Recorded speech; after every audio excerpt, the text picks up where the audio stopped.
Student, today I am taking computer subject for the class 4th. I am explaining you chapter first. It is introduction to computer. A computer is made up of 4 type of device. एक computer 4 device से मिलके बना हुआ है. These are input device, output device, processing device and storage device. Let us learn in detail. First comes input device. You enter data and instruction into the computer by means of input device. आप जो भी data और instruction मतलब निर्देश computer में भेजते हैं वो इनपुट डिवाइस के द्वारा भेजते हैं. The most commonly used input device are keyboard and mouse. जो मोस्ट कॉमनली सामान्यतः जो सबसे ज़्यादा प्रयोग किए जाते हैं इनपुट डिवाइस वो होते हैं कीबोर्ड एंड माउस. माउस से आप क्लिकिंग का काम करते हैं, सेलेक्ट करने का, और कीबोर्ड से आप टाइपिंग का काम करते हैं. Next is some example of the input device. These are keyboard. A keyboard is used to input your work into the computer. Keyboard का प्रयोग किया जाता है इनपुट वर्क डालने के लिए, जैसे टाइपिंग का कार्य डालने के लिए. जो भी आपको रिटन वर्क करना होता है, राइट करना होता है, वो आप कीबोर्ड यूज़ करके करते हैं. Second is a mouse is use to drop picture and select object the text on the computer. Mouse का यूज़ हम पिक्चर ड्रॉ करने के लिए, पेंट एप्लीकेशन में जा कर के पिक्चर ड्रॉ करने के लिए, और सेलेक्ट कोई भी ऑब्जेक्ट अगर हमें सेलेक्ट करना है तो as you know very well कि 1 क्लिक और 2 क्लिक के साथ हम चीज़ों को सेलेक्ट करते हैं. Some of other input devices are joystick for playing game, light pen for you can directly draw figure on the screen. इससे आप डायरेक्टली फिगर ड्रॉ कर सकते हैं स्क्रीन पे. And other is scanner. Scanner से आप कोई भी अगर आपको फ़ोटोज़ या पिक्चर्स कंप्यूटर के अंदर डालनी है तो फिर आप इससे स्कैनर का यूज़ कर सकते हैं. एंड माइक्रोफोन, इससे आपकी वॉइस रिकॉर्ड होती है, वॉइस से आपकी इनपुट होती है कंप्यूटर में. Next is processing device. The processing unit of the computer is central processing unit, CPU. The CPU is present in CPU box. CPU present होता है CPU box में. The CPU does all the calculation of the computer. CPU all the calculation, सारी calculations करता है computer की. केवल calculation ही नहीं, CPU आपका सारा प्रोसेसिंग का जस्ट लाइक अगर आप एक वॉशिंग मशीन का एग्जांपल लेंगे तो वॉशिंग मशीन में अगर हम कपड़े डाल रहे हैं, फर्स्ट स्टेप अगर हम कपड़े डाल रहे हैं तो that is your input. Second, जो कपड़े उसमें धुल रहे हैं, जो कार्य हो रहा है धुलाई का, that is processing.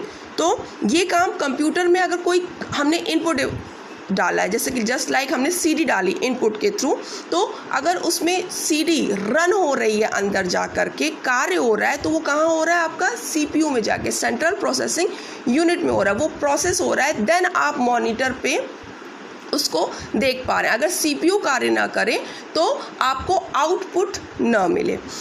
Do you know what your brain does for you. आप जानते हैं आपका ब्रेन आपके लिए क्या करता है? It remembers thing and take decision. ये चीज़ों को याद रखता है और डिसीजंस लेता है. It also does calculation and many things.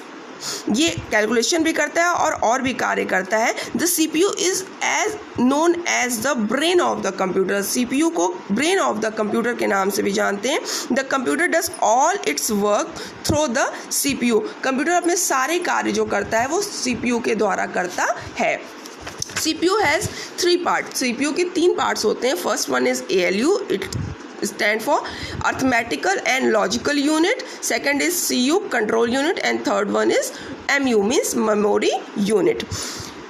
Arithmetical unit में this unit perform all the arithmetical and logical operation. जितने भी arithmetical कार्य होते हैं और logical कार्य होते हैं वो ALU में होते हैं. Second is CU, control unit. It control और द एक्टिविटीज़. कंप्यूटर में हम जितने भी एक्टिविटीज़ करते हैं वो यहाँ, इट मीन्स अगर आप मान लीजिए अगर आप पेंट में जा कर के कोई ड्रॉ कर रहे हैं तो अगर आप उसमें ब्रश पिक कर रहे हैं या कलर पिक कर रहे हैं तो ये कंट्रोल कौन कर रहा है कि अगर हम ब्रश पे क्लिक कर रहे हैं तो वो ब्रश ही आए, या पेंट उस पे रबड़ पे क्लिक कर रहे हैं तो इरेजर ही आए। ये कंट्रोल करता है control unit CU। Now last is MU means memory unit. It store data and information and intermediately result. ये सारा डाटा जो जितना भी कंप्यूटर का होता है डाटा, वो डाटा स्टोर करता है और इंफॉर्मेशन स्टोर करता है और इंफॉर्मेशन हमको देता भी है। This unit supplied information to other unit of the computer when needed. ये यूनिट अदर जो उसके इक्विपमेंट्स होते हैं उनको भी इंफॉर्मेशन सप्लाई करता है जब ज़रूरत पड़ती है। And last is third one is output device. Output device जैसे कि मैंने अभी आपको थोड़े पहले एग्जांपल दिया था कि जो कपड़े धुल करके बाहर निकलेंगे that is your output. Just like हमने CD डाली, CD में इनपुट हुआ, जब उसका वो रन कर रहा है, उसको कैच कर रहा है कि उस CD के अंदर गेम है या मूवी है या सॉन्ग है, दैट इज़ योर प्रोसेसिंग, जो काम आपका कंट्रोल वो CPU कर रहा है। एंड आउटपुट क्या है? जो रिजल्ट आपको मिलता है प्रोसेसिंग के बाद, जो आपको रिजल्ट मिल रहा है दैट इज़ योर आउटपुट। अब अगर वो सॉन्ग होगा तो वो आपको स्पीकर के थ्रू मिलेगा, अगर वो मूवी होगी तो वो आपको मॉनिटर पे मिलेगा, गेम होगा तो दैट इज़ ऑल्सो योर आपका मॉनिटर पे मिलेगा। So output device show the result. Output device result show करता है of the work done by the computer. जो भी कार्य कंप्यूटर द्वारा किया गया है उसका रिजल्ट आउटपुट डिवाइस शो करता है। Most commonly output device are monitor and printer. Monitor पे स्क्रीन पे हमें दिखाई पड़ता है जो भी रिजल्ट होता है, और प्रिंटर पे हमें प्रिंट आउट मिलता है। कुछ आपके जो और अदर हैं वो कैसे हैं? First one is monitor. It show work done by the computer. ये वर्क जो कंप्यूटर द्वारा होता है उसको शो करता है। Printer, it helps you to take the result on the paper. ये आपको रिजल्ट दिखाता है पेपर पे, स्पीकर से आप वॉइस सुन सकते हैं। And plotter, it is use to take large print out. जब हमें बड़ा प्रिंट आउट निकालना होता है तो हम पॉल्टर का यूज़ करते हैं। Now last is storage device. अब कंप्यूटर में सारा काम हो रहा है, सब प्रोसेसिंग हो रहा है, अगर वो स्टोर नहीं होगा तो हमें प्रॉफिट नहीं मिलेगा। क्यों प्रॉफिट नहीं मिलेगा? हमें लास्ट में मान लीजिए फिर हमें दोबारा वही काम करना है। ऐसे हमने एक अपना बायोडाटा बनाया, अब वो हमने बना तो लिया लेकिन हमें फ्यूचर में उसे फिर यूज़ करना है तो हमें उसको स्टोर करके रखने की ज़रूरत पड़ेगी। तो स्टोरिंग डिवाइस क्या होती है? जितना भी डाटा है उसको, जिसको भी आप सेव कर रहे हैं उसको वो सेव रखती है। This device are needed to store data and information. इस डिवाइस की आवश्यकता हमें डाटा को स्टोर करने में और इंफॉर्मेशन को कलेक्ट करके रखने में पड़ती है। These are called storage device because they store things for computer. इनको स्टोरेज डिवाइस कहा जाता है क्योंकि ये कंप्यूटर के लिए डाटा स्टोर करके रखते हैं।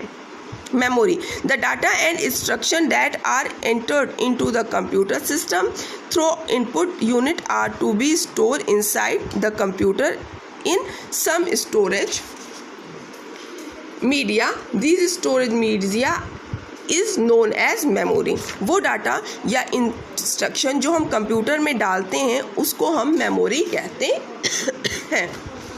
These are two types of memory. यहाँ पर हमारे कंप्यूटर में हमको दो टाइप की मेमोरी मिलती हैं। First is primary memory, second is secondary memory. Primary memory, it is the main memory of the computer. It is present on the motherboard. ये main memory होती है कंप्यूटर की, ये present होती है motherboard में, मतलब CPU box के अंदर। Memory of the computer, primary memory is of two type, RAM and ROM. RAM is stand for random access memory. ये temporary memory होती है। When the computer switch off, ये मेमोरी अपने आप लैप्स हो जाती है, गायब हो जाती है अगर हमने इसको सेव नहीं किया है तो। Second is read only memory. जब भी हम कंप्यूटर ऑन करते हैं तो हमें कुछ इंफॉर्मेशंस दिखाई देती हैं, ये आपकी होती है रीड ओनली मेमोरी, रैम। इसको हम उसमें कुछ भी इनबिल्ड नहीं कर सकते, कुछ भी डाल नहीं सकते हैं, ये केवल आप रीड कर सकते हैं। It hold instruction put by the manufacturer to operate the computer. जब कंप्यूटर बनता है तो ये मैन्युफैक्चरिंग के टाइम कुछ ऑपरेटिंग सिस्टम डाले जाते हैं जो इसको, ये मेमोरी उसको होल्ड करती है, रोकती है। Now I am explaining secondary memory. The secondary memory is used to store data permanently. अब इससे पहले जो प्राइमरी मेमोरी थी वो आपकी डाटा परमानेंटली लॉन्ग टाइम के लिए सेव नहीं करती थी, लेकिन सेकेंडरी मेमोरी जो है वो डाटा को सेव करके रखती है जितने भी टाइम आप रखना चाहें. It is not erase even when the computer is switch off. ये इरेज नहीं होती है, बल्कि जब तक कंप्यूटर आप स्विच ऑफ भी कर दें, अगर आपने उसको सेव किया है तो वो आपका इरेज गायब नहीं होगा. Some common secondary storage device are hard disk, compact disk and pen drive. कुछ कॉमन जो सेकेंडरी डिवाइस हैं वो आपकी हैं hard disk, compact disk and pen drive. Know about the hard disk, it store all software and data and it fix inside the CPU. ये सारा data और software store करती के रखती है, ये CPU बॉक्स में फिक्स होती है. Second is compact disk also called CD. It store large amount of data. ये लार्ज बहुत ज़्यादा डाटा स्टोर करके रख सकती है. Last is pen drive. It is small portable device. ये बहुत छोटी पोर्टेबल डिवाइस होती है. पोर्टेबल मीन्स आप एक स्थान से दूसरे स्थान बहुत ईजिली इसको ले जा सकते हैं. It can store very large amount of data. ये बहुत ज़्यादा डाटा स्टोर करके रख सकती है. CD फ्लॉपी से कहीं ज़्यादा एक पेन ड्राइव में डाटा आ जाता है. This chapter is complete. You can take this chapter's question answers and exercise from the school. We will meet in our next video. Till then, stay at home. Bye bye.